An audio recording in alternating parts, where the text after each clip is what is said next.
I was standing in the bathroom. It hit me. I walked out and got on the phone, and everyone was like, yep, this is a winner. Our daily sales were up 2x, the next day up 5x, the day after that up 12x.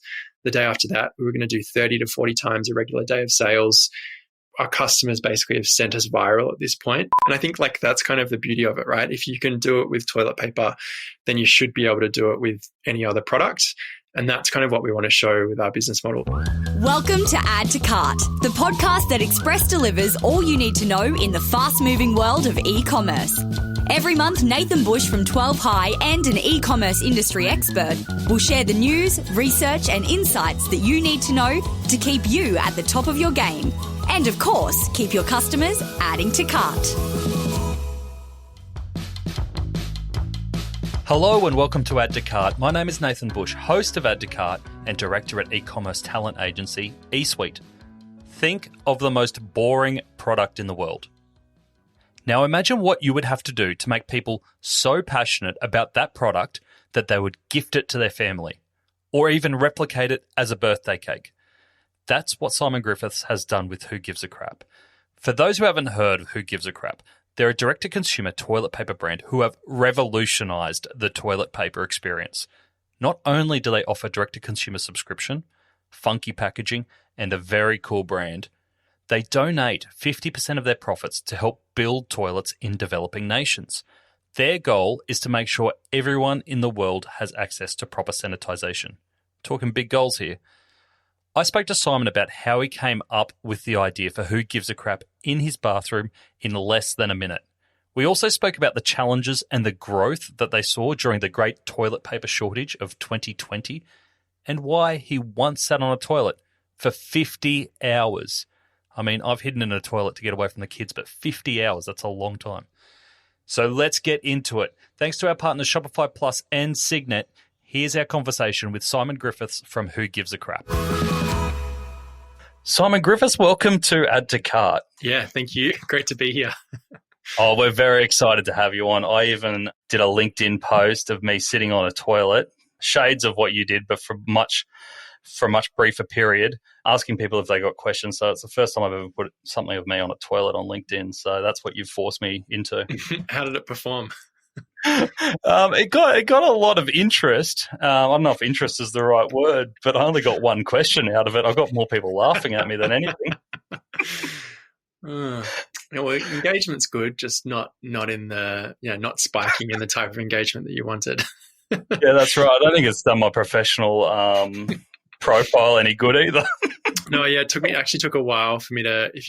If you Google image search me for a while, there was a lot of toilet photos of me without very much clothing on, sitting on a toilet, which took many, many years of like new press shots to try and get that down in the search rankings. And I think finally they're kind of, a little bit buried down there, which is good. So yeah, if you want to find them, you can dig them up. But generally speaking, they're a little bit harder to get today.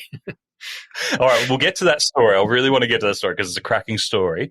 But before we do, as a little bit of an intro, I know you love surfing. So if I was bumping into in the waves, dropping in on you, probably wouldn't because I can't even stand up, and we got chatting, how would you describe yourself and what you do? I would probably avoid the question because I think when I tell people I work at Who Gives a Crap, you get one of two answers. Either like, never heard of it, what the fuck's that? Or you get, sorry, I shouldn't swear. Or you get, no, swear away. We're a swearing friendly place. Oh my God, I love you guys. You're amazing. And you get stuck in like an hour-long conversation with someone. And that's like either like a hit to the ego or like too much ego to be out in the water, I think. So I'd just say something silly like, oh yeah, I just run on my business. Like, cool. You're a mysterious cat. Yeah. All right. So for someone who just runs an online business, you're now a 10-year-old startup. I've got startup in inverted commas here. And you have just donated very recently almost $6 million to help build toilets and improve sanitation in third world nations. Can you tell me about that feeling when you donated that amount of money? Because it's a huge amount of money and a huge difference that will make. How did that personally feel? Yeah, I think honestly, it's a little bit mixed emotions because, this year, we donated, almost $6 million or $5.85 million, which was an awesome outcome.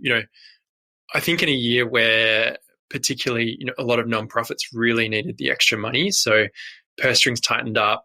We knew a lot of our partners were going to have trouble fundraising. And so for us to be able to give an extra large donation this year was amazing.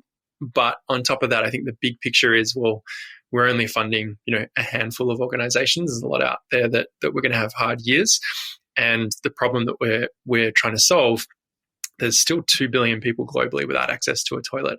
And so, 5-6 million Australian dollars is the tiniest splash in a huge bucket to try and solve that problem. And so it's mixed emotions in that incredibly proud of what we've done to get to that point.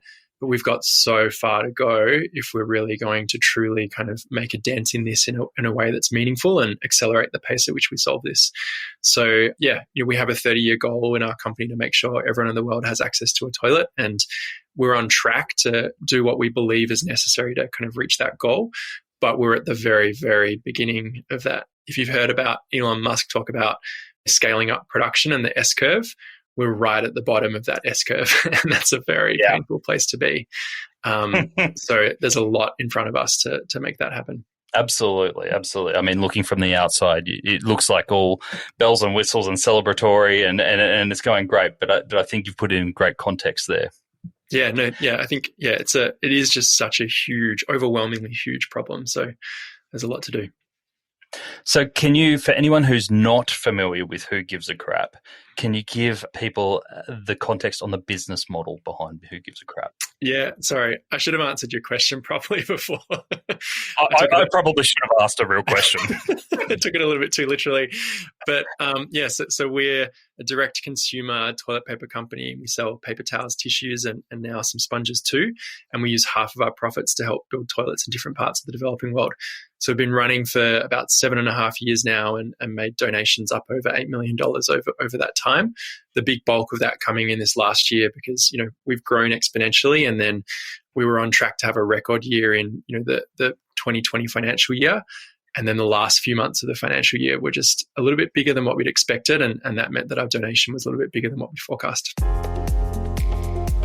Banana skins, pumpkin, dodgy avocados, and e-commerce packaging.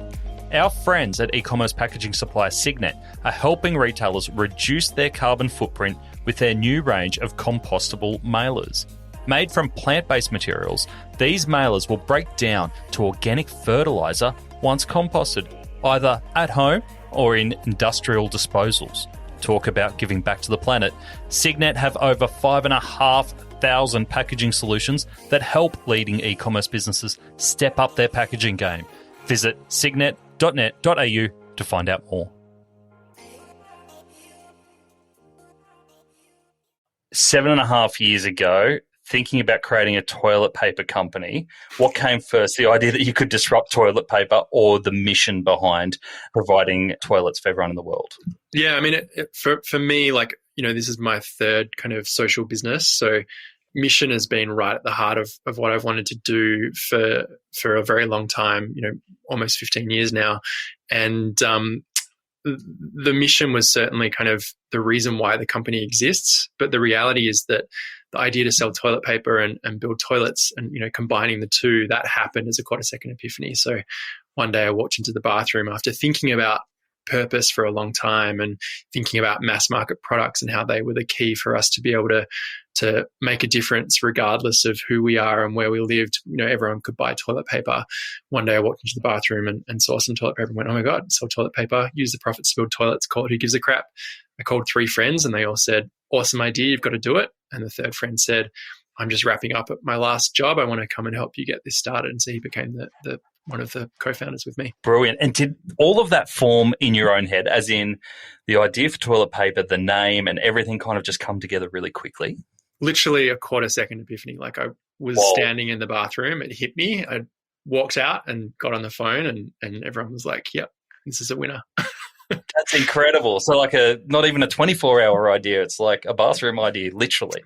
Yeah, it was pretty amazing kind of moment. But, as I said, probably 5 years of thinking and tinkering and trying different stuff before that to get to the point where it was like, this is the idea and this could really work. And I think now, the year that we've just had, there's almost this impression that Who Gives a Crap's become sort of an overnight success. But the reality is that that idea was 10 years ago. We've been growing the business for 7.5 years. It took us 2.5 years to get started. And so it's been a very long time in the making, and these things do take time to get to where we are today. Absolutely. And can I ask you to give us the story behind She Bean Bar, which I understand was your venture before Who Gives a Crap, just to give people an idea of what you've been through before just coming up with this idea instantly, just to kind of lays the groundwork for your thinking. Yeah, so Shabeen was actually an idea of one of my university friends, Anna McComish, and we'd both spent some time volunteering in different parts of Africa. And while she was sitting on the beach on a broken chair, thinking about how glorious this moment was, drinking an ice cold Tusker, she had this idea of, Melbourne's got this amazing bar scene. Why don't we start a non-profit bar, and we can sell beers and wines from all over the developing world and use the profits from those purchases to fund projects in each drink's country of origin. So if you had an Ethiopian beer, you're helping to provide better farming information and skills to rural farmers in Ethiopia. A South African wine could help provide local language books to school kids in South Africa. And so we got the business off the ground using philanthropic capital, because it was a non-profit business, so you can't sort of raise equity. And we launched in 2013, had a cracking start, thought everything was looking really good, went through a period of mixed performance where we were sort of roughly break even, which isn't where you want to be as a nonprofit. You want to be, making good donations by making good profits. And so we put in place a plan to return to profitability. And then we discovered that the wall of our basement level band room, which we thought backed onto dirt, this very loud room, the wall of it was actually shared with the sleeping quarters of the police station around the corner from us. And so amazing detective skills from these police people who took 1.5 years to figure out where the base was coming from. They thought it was from the youth hostel above them, apparently. And then when they finally figured out it was us, they made life atrociously challenging for us. And after 1 year of kind of fighting them, most of the fights that we won, but there was one that we couldn't win, which was a curfew on live music at 11 p.m. And that meant that we couldn't book the same caliber of bands that we'd used to build up the business. And so our patron numbers dropped, revenue dropped, and the business became unprofitable, and we had to wrap it up after 1 year of fighting.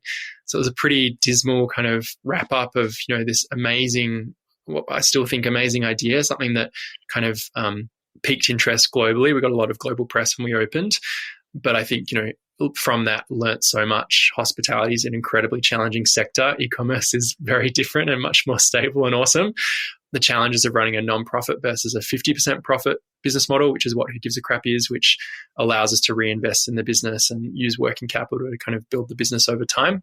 And running something that has equity in it, which allows you to potentially raise external capital when the time's right, to give equity incentivized packages to your staff members who often are taking pay cuts to come and work from you. All of this stuff has sort of gone into Who Gives a Crap and ultimately made Who Gives a Crap the success that it is today.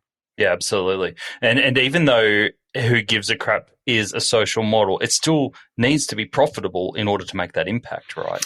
Totally. So yeah, we're kind of lucky in that to be impact maximizing, we need to be profit maximizing. And so we operate with very similar objectives and constraints to what a typical business would. It's just that the reason that we're doing it is a little bit different. So instead of returning capital to shareholders, we're trying to return capital to our beneficiaries. Yep. And did you make any decisions in those early stages of Who Gives a Crap that were made specifically to maximize profit? Was there anything that you did differently as a social model then to maximize profit? Compared to Shabeen, you mean? Yeah, or if you were just selling toilet paper as an e-commerce corporation. Yeah, I mean the added constraint that we have that a lot of startups don't have is that we need to be profitable. And so we didn't have the opportunity to go on. We didn't think anyway, you could probably figure out how to work around this, but we didn't think it made sense to go and raise millions of dollars and run an unprofitable business for a few years on the basis that we could get to profitability later on. We felt like that would be letting down our customer and the promise that we're making to our customer that we will make strong donations. And so in the very early days, that meant, no salaries for any of the founders. I think I was the third person to get paid in the business. It forced us to think about how we recruited very differently and who we brought into the business at which points in time, and has been one of the big drivers of us having a big Filipino team. Our first hire was actually in the Philippines rather than Australia or the US, which were the markets that we were trading in. And so, yeah, it's really kind of pushed us to be laser focused on profit, which I think, most startups probably aren't as focused on that in the way that we were. So if anything, the social element has made us a stronger business, which is a really interesting kind of takeaway. Does that often surprise people who are coming into the business for the first time that it is so profit driven when they're outside of all the social giving? I think what surprises people is that it's very serious. Like, what we try to present, our public image is fun, quirky, colorful, bright, lovable, a little bit goofy. But behind that sits like very rigorous, strategy and, a lot of spreadsheets, incredibly driven people who, are trying to be the best that they can at their career because they know that ultimately the impact that will have will be really powerful if they get what they're doing at work right.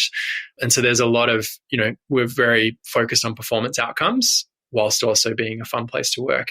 And I think that certainly we've had staff members join us who are like, I didn't get that there'd be this much rigor behind the way that we think about things until, week 1, week 2, it was like, oh shit, actually this is like very serious. But it sort of has to be because we've got this huge problem that we're trying to solve and we need to map out how we're going to do that. And so that requires a very serious approach to how we work.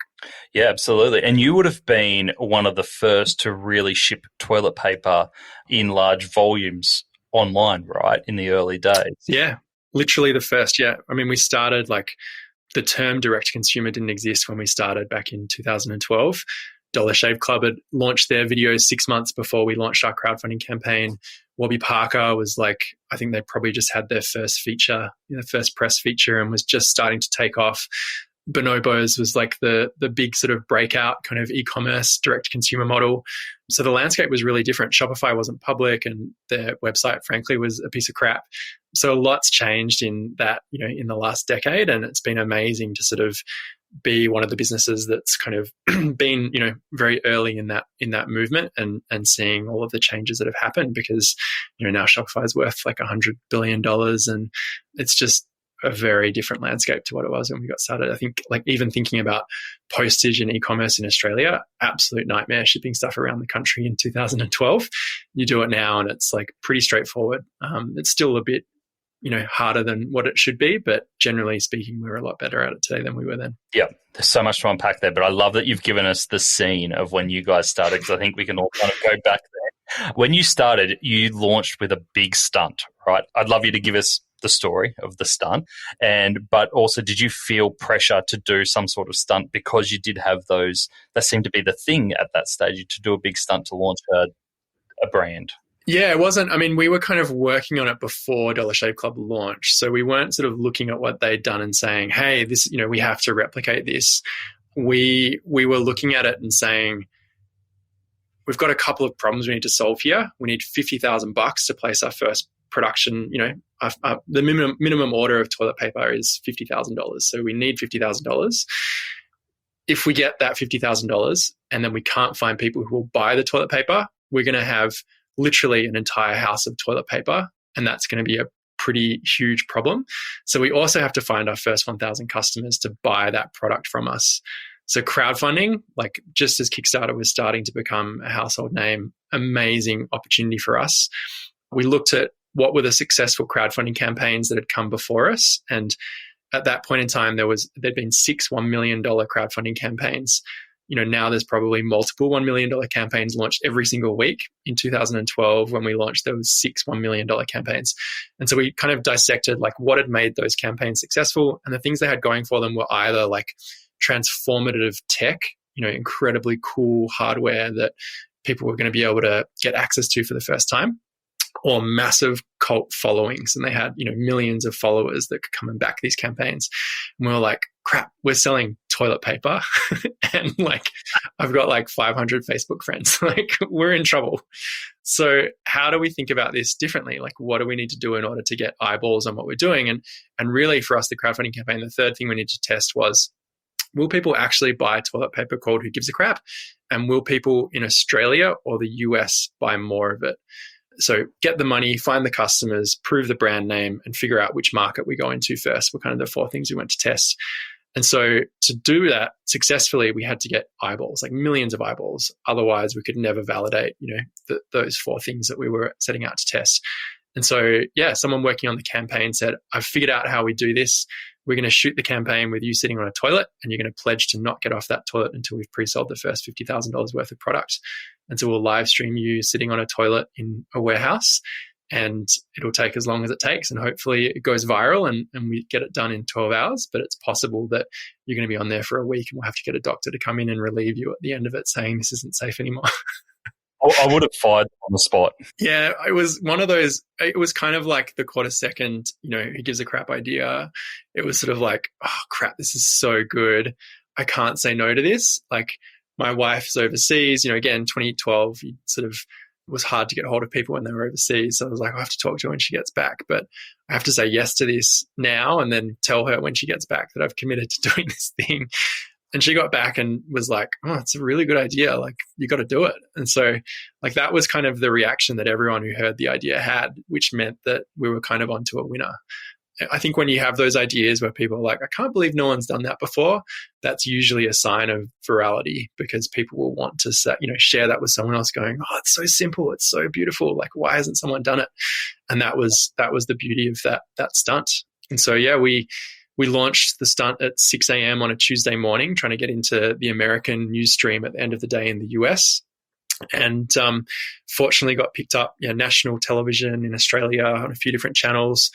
Eventually got national press in Australia. It took a few days for the newspapers to get on it, to be honest.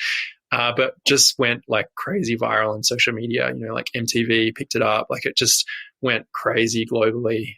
We got the video of me sitting on a toilet got embedded onto the homepage of the largest Latin American newspaper in the world, in Brazil. We were like insanely popular in Greece, again, like no idea why. And what we thought was going to take, maybe hopefully 12 hours ended up going overnight. And because we were super popular in Brazil and Greece, it turned into a 24/7 stunt where I couldn't get off because, there were people all around the world just watching the whole time. And so, ended up taking 50 of the most horrible, never ever to be repeated hours of my life. I got some sleep in hour 46 to 48 because I started freaking out that I went on Reddit and was trying to drum up traffic, and people were saying, don't you know, if you've been up for too long, you go into a state of permanent psychosis. I was like, oh, screw this. I'm hallucinating and all these people are like freaking me out. So I turned around and slept on the system for a couple of hours, and then we wrapped up the end of the stunt.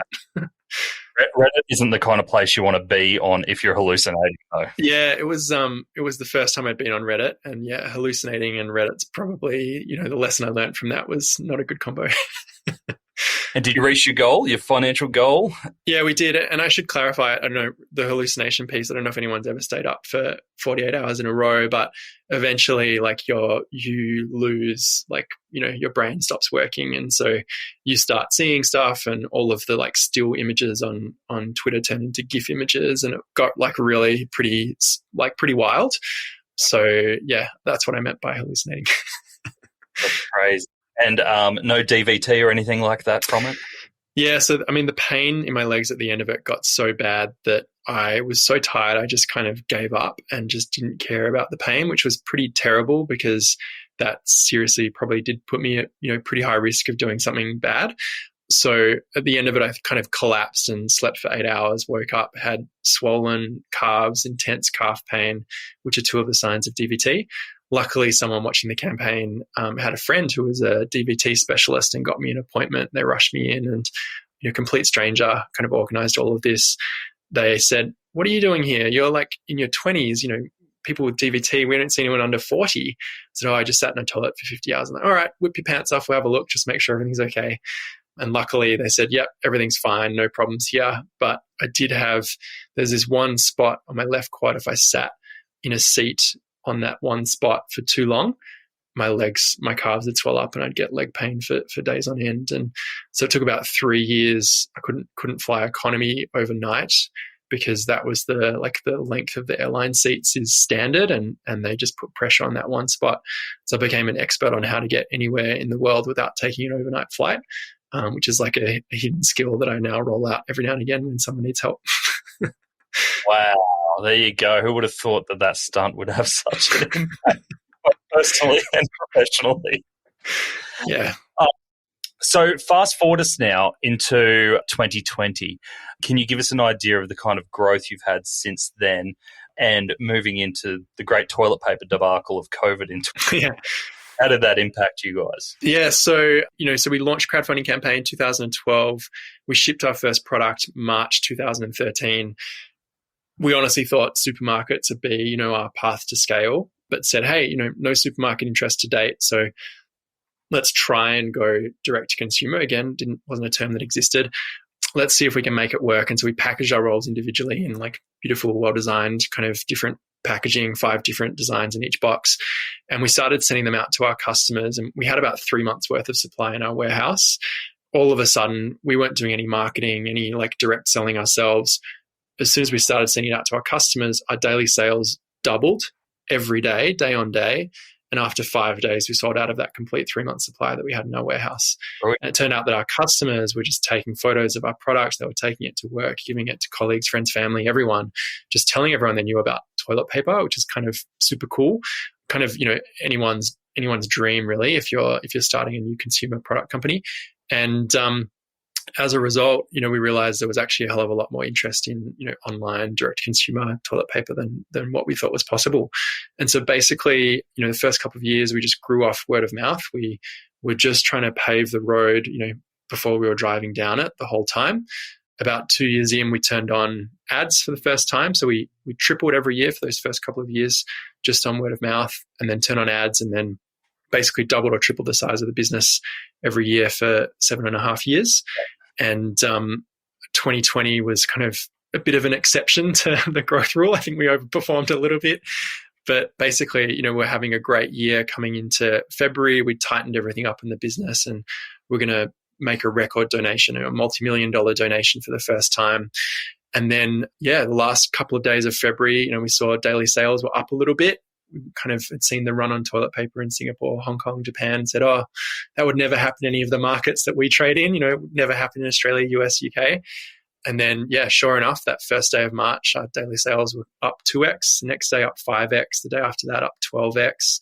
The day after that, we were going to do 30 to 40 times a regular day of sales. Our customers basically have sent us viral at this point, telling everyone, why are you buying toilet paper from the supermarkets? Go to Who Gives a Crap. I think we basically became Australia's largest retailer of toilet paper because all of the major supermarkets were sold out. And so all of the traffic was basically getting driven to us.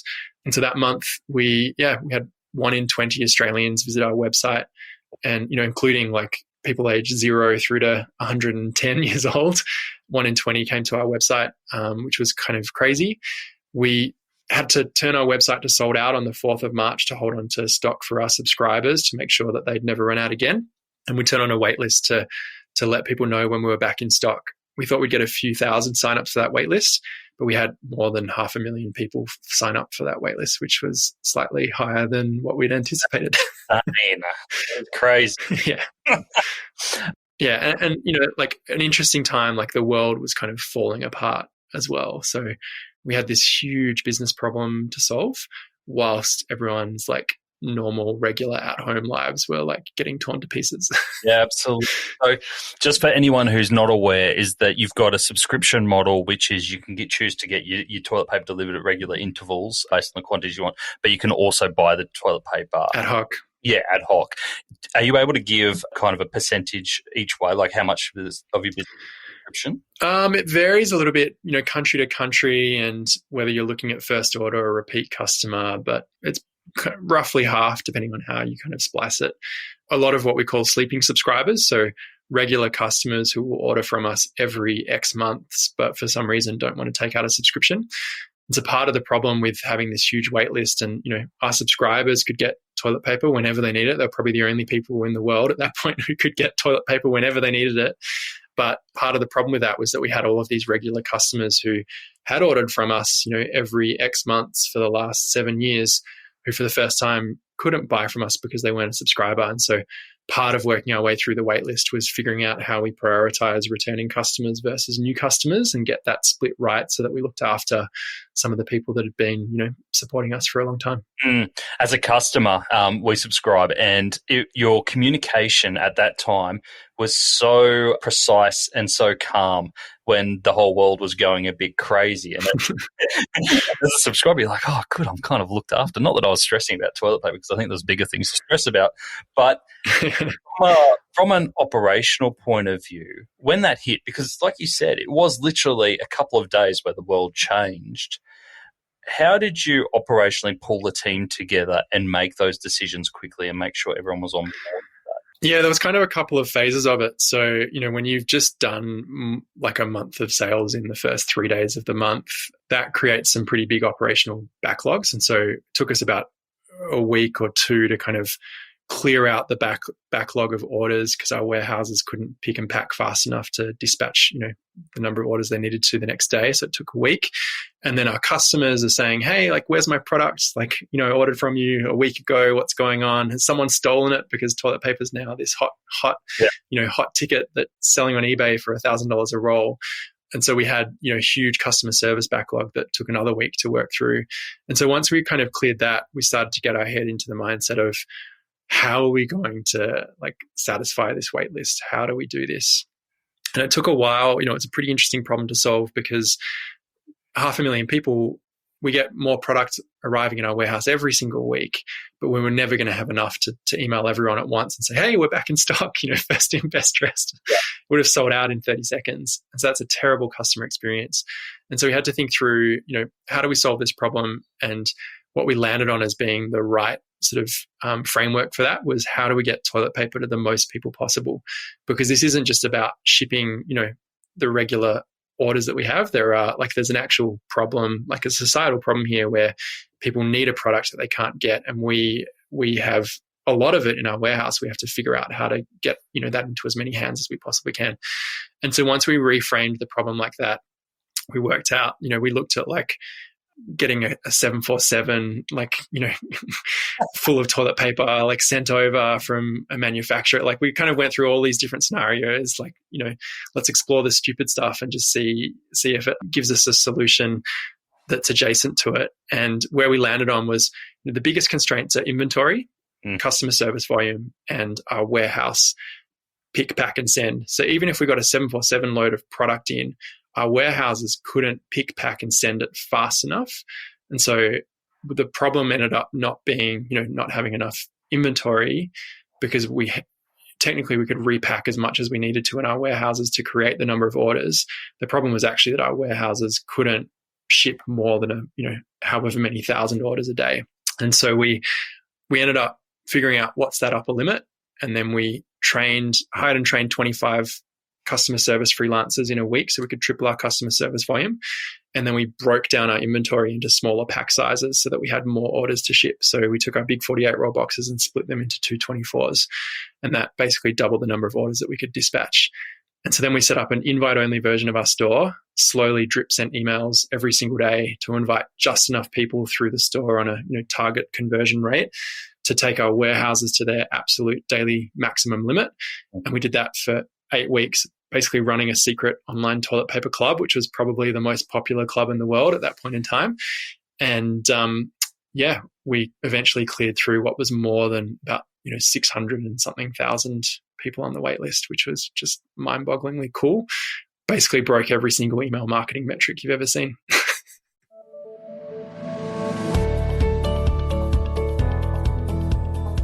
What's that?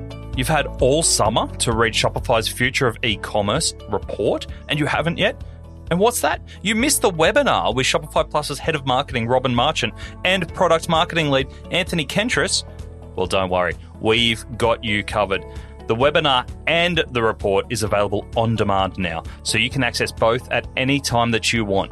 Head over to shopifyplus.live/FOC APAC. That's shopifyplus.live/FOC-APAC to get Shopify's Future of E-commerce report and webinar today, or, before next summer at least.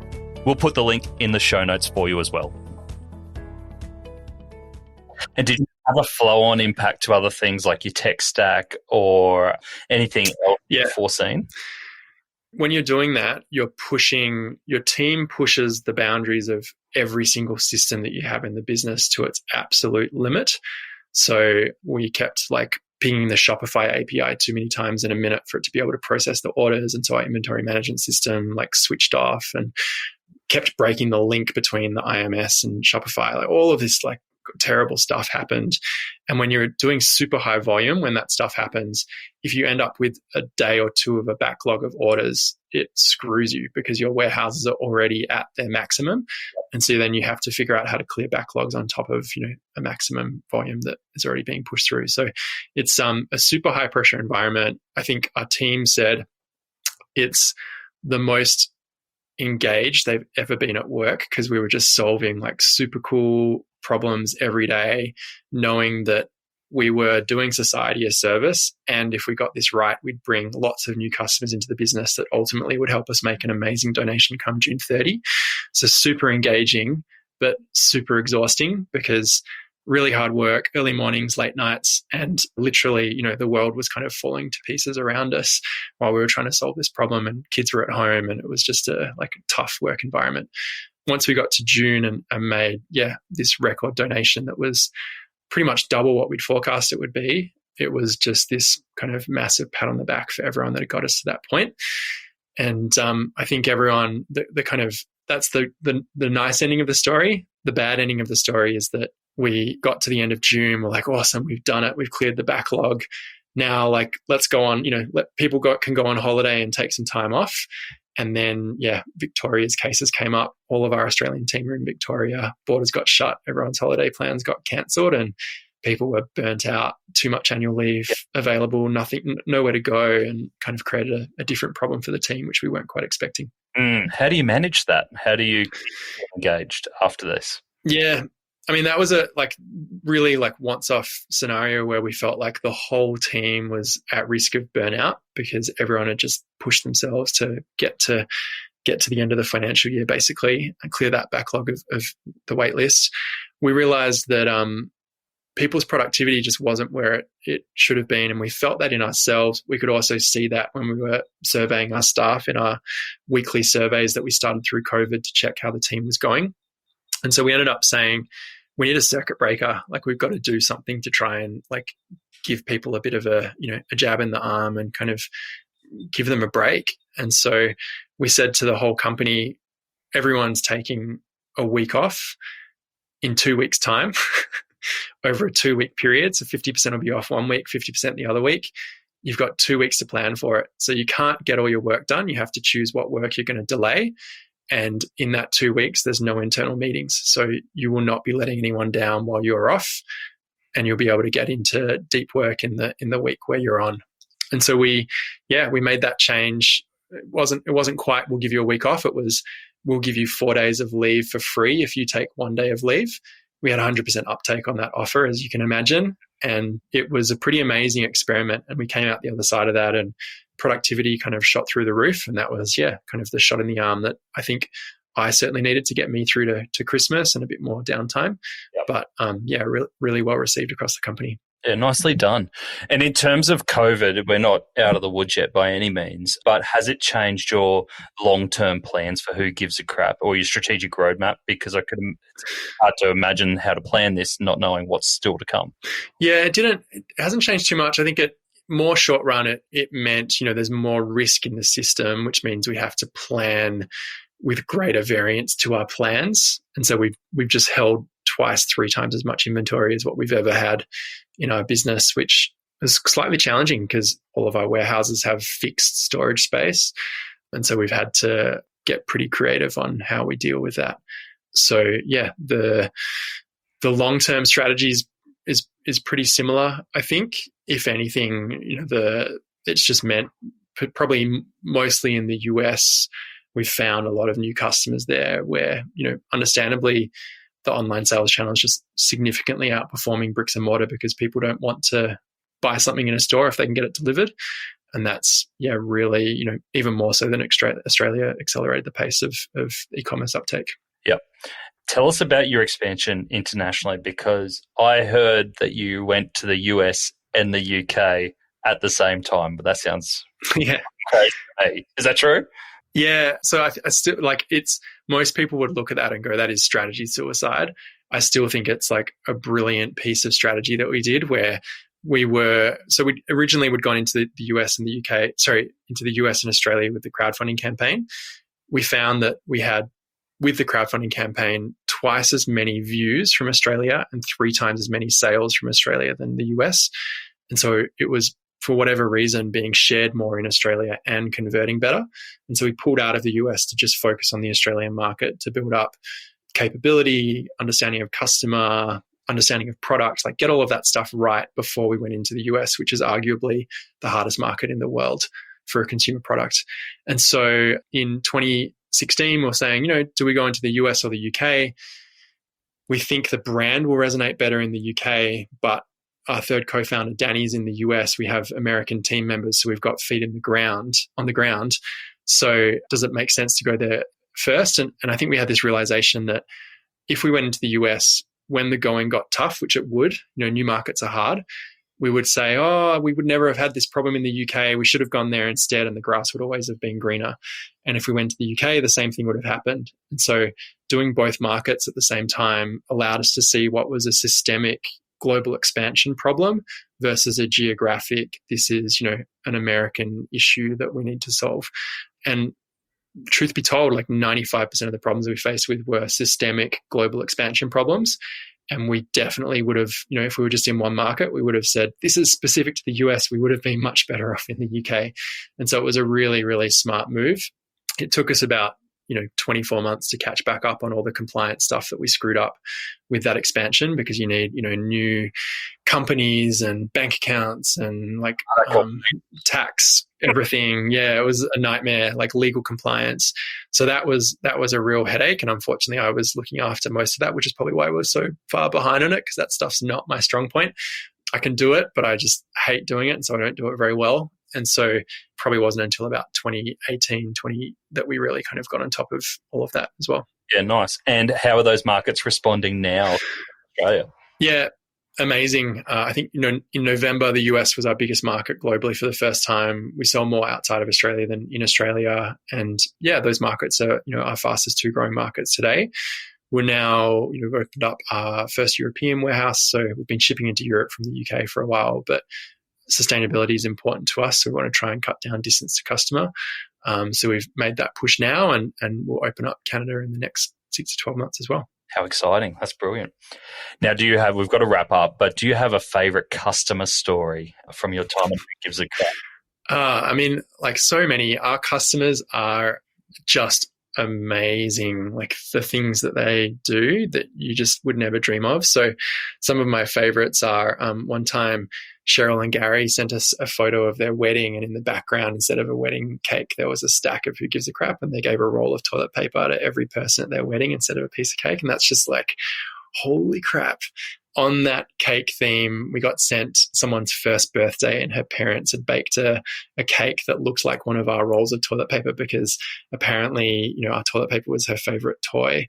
So stuff like that you just like can't ever imagine when you're getting something started. When customers do that, it's just like blows your mind. And then, I think, like in COVID, we heard stories of people. There was this one woman who, she was in a car park and she opened her boot and found that she had one of our boxes in there, and realized that 48 rolls, lots of people probably in the car park didn't have toilet paper. And so she walked around the car park giving rolls of toilet paper out to people.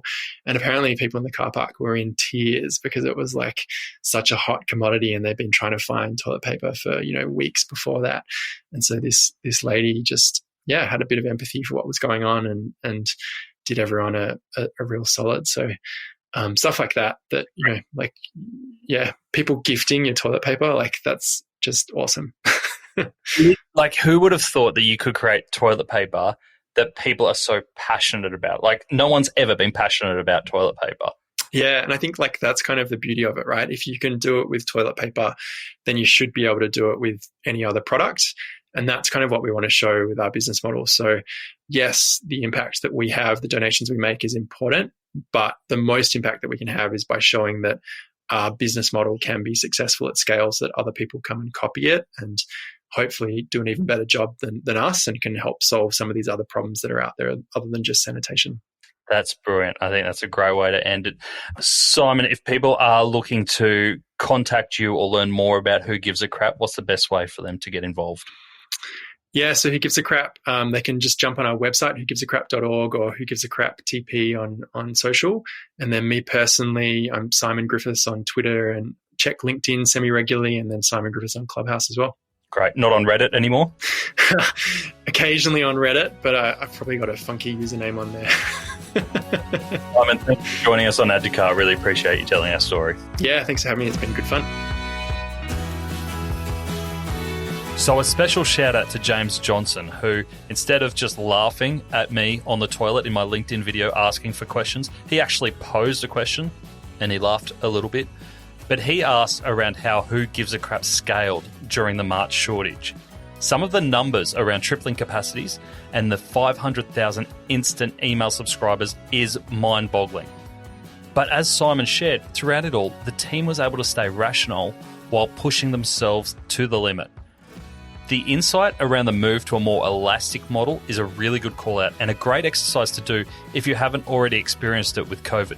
If demand for your product doubled or halved overnight, could you keep up? Could you maintain a profitable business?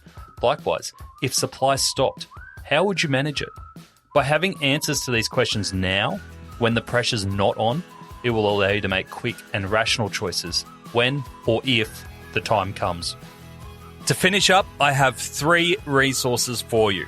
Firstly, if you're a first-time listener of Add to Cart and you want to stay up to date with new episodes, head over to addtocart.com.au and you can sign up for our weekly newsletter.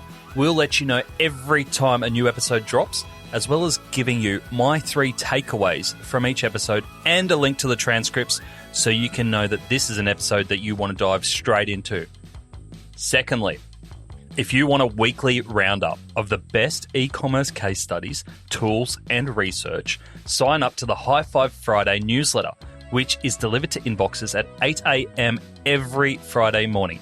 I read all the e-commerce news and send you the bits that I think you can take action from. Sign up at 12high.com.au/high five. And the last thing, if you are looking to explore your next e-commerce opportunity, head over to esuitetalent.com.au. We are a dedicated e-commerce talent agency connecting the best e-commerce talent with the fastest growing brands. Check it out, sign up to the email, and get in touch with me if you want to discuss your next move. Until next time, thanks for listening and keep those customers adding to cart.